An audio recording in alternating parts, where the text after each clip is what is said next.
formation. Cette séance particulièrement va être répartie en deux. Nous parlerons de complications préopératoires qui sont liées à l'anesthésie générale. Elle va être répartie en deux parties. Aujourd'hui, vous allez discuter ensemble avec le professeur Mouche, qui est professeur au niveau d'anesthésie réanimation au niveau du CHU Sapa.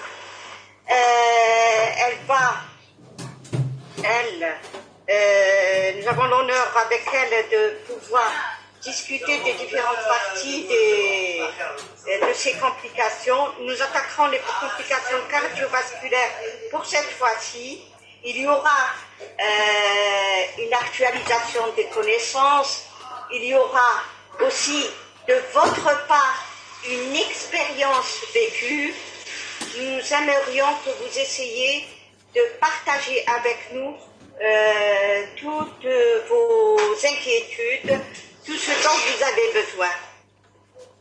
Et si on passe à côté de quelque chose, il faudra le noter. Je ne vais pas vous ouvrir les micros, mais par contre, nous allons vous demander d'écrire et de noter tous vos remarques et vos questions. Au fur et à mesure, معليش, après, avec l'enseignant, professeur Mahmouche, est-ce qu'on fait le débat? Oui, on peut commencer, bien sûr. Comment vous voulez qu'on fasse le débat? Le débat, il se fera après chaque communication ou après avoir attaqué la première partie des complications. L'introduction et la première partie, je dois les faire en même temps parce que l'introduction, il y a rien à... Il y a beaucoup de choses à dire, mais je préfère la rassembler, comme ça on gagne du temps. Donc, avant de passer à la stratégie et la prévention... Avant la stratégie et la prévention, on ouvre un débat. D'accord. Les questions qu'ils auront déjà notées. Et après le cas clinique, il y aura le cas clinique et le cas clinique. On va encore après le cas clinique. Bien sûr, le cas clinique, il va être interactif. Hein.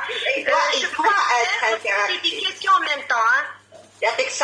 Il doit être interactif. Barakallahu fik, sans trop tarder. Poser la question, ils répondent. 2-3 personnes, ils répondent et je corrige s'il y a des choses à corriger. D'accord. Barakallahu fik, professeur. Alors, à vous l'honneur. Voilà, bonjour, cher Amar de toutes les wilayas. J'ai l'habitude d'enseigner les Amars au niveau le paramédical de Mustapha, de Bebloued et de Parnay. J'ai fait une fois, ça fait 2 ans, une visioconférence sur allergie en anesthésie. Et là, j'ai vraiment l'honneur de continuer à faire les visioconférences. Et je commence par un sujet quand même compliqué, comme c'est le titre, comme l'intitulé, complications. Pourquoi? Parce que l'anesthésie, notre pain de tous les jours, donc quand ça se passe bien et quand on fait une bonne stratégie anesthésique chez un malade non taré et en cas de petite chirurgie qui n'est pas hémorragique, à 100% pratiquement ça se passe très bien. Et quand par exemple le sujet est taré, quand c'est une urgence extrême, quand la chirurgie elle est hémorragique et quand on gère mal notre anesthésie, on peut avoir des complications liées à notre anesthésie. Et bien sûr, il y a d'autres complications périopératoires qui sont liées, qui ne sont pas liées à notre anesthésie, qu'on va pas les détailler aujourd'hui. Et je commence par une toute petite introduction. La main, voilà.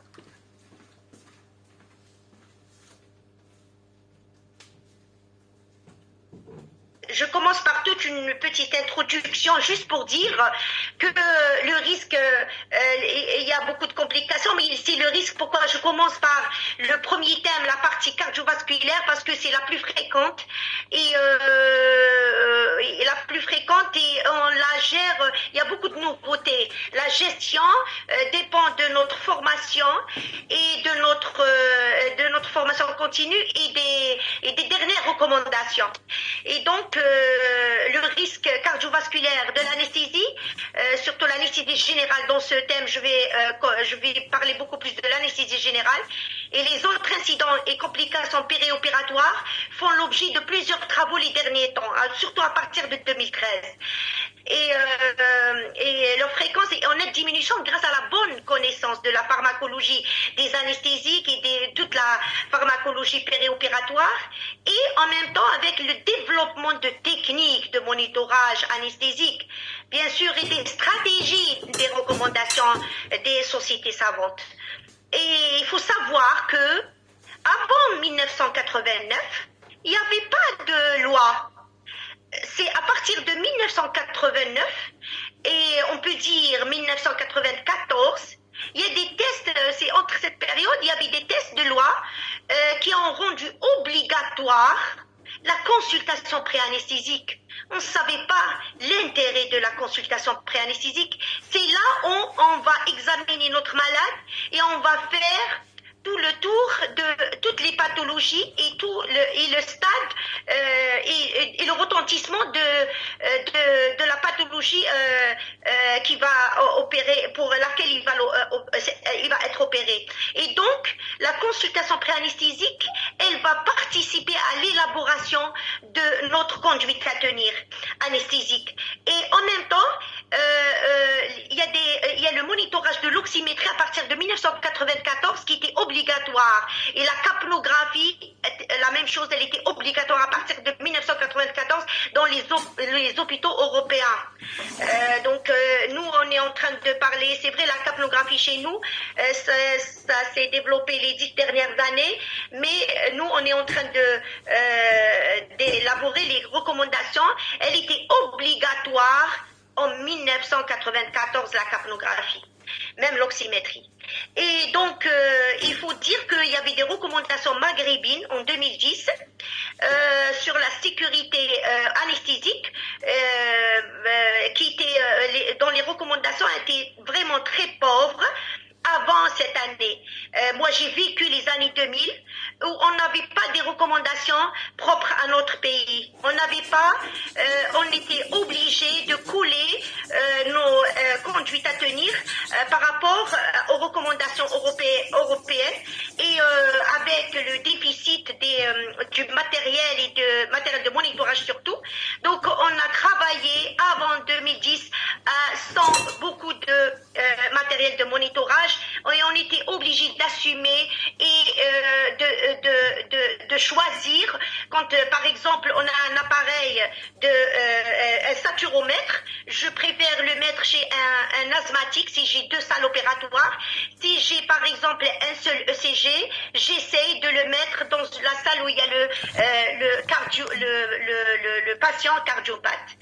Et donc on était obligé de faire de la manière que avec un monitorage, avec un seul monitorage, on essaye de répartir dans les salles opératoires où on a vraiment besoin, parce que même avec les recommandations, on était limité par le matériel. Et je continue dans le même sens d'idée pour dire la sécurité, et je termine par la sécurité. La sécurité, donc au bloc, elle dépend de notre conduite anesthésique, elle dépend de l'acte chirurgical, est-ce qu'il est est-ce qu'il est haute chirurgie ou petite chirurgie, elle dépend de notre consultation préopératoire où on va bien examiner notre malade et on va bien élaborer, bien sûr étiqueter les comorbidités du malade, et en même temps il faut gérer toutes les thérapeutiques qu'on donne en préopératoire.